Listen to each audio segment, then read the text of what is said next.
does come down to coaching and everything, but it also comes down to money, because the reason we think these teams are so good is, other than that they're already good, is that they have a lot of money. So, right, why can't they hire it out?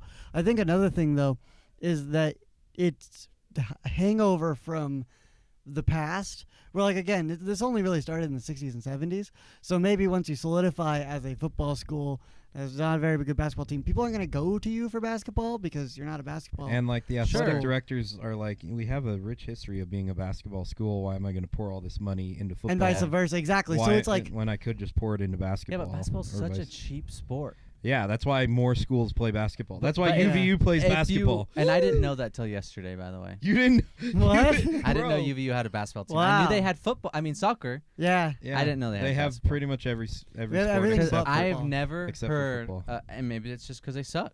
It's that biggest. It's literally the They're biggest okay. building on campus. That's their arena. Yeah. And yeah, we but beat- you drive you're past driving it. past the freeway, you see the soccer field first. That's true. Yeah, and you know the big building that says Utah Valley University on it. That's the basketball I mean, that's arena. fair. I'm not. It's I'm a just- glorified high school I was arena, shocked. but Yeah, was it's shocked.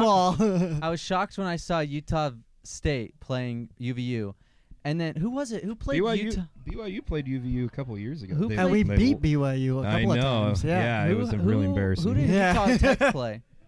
Who? Utah?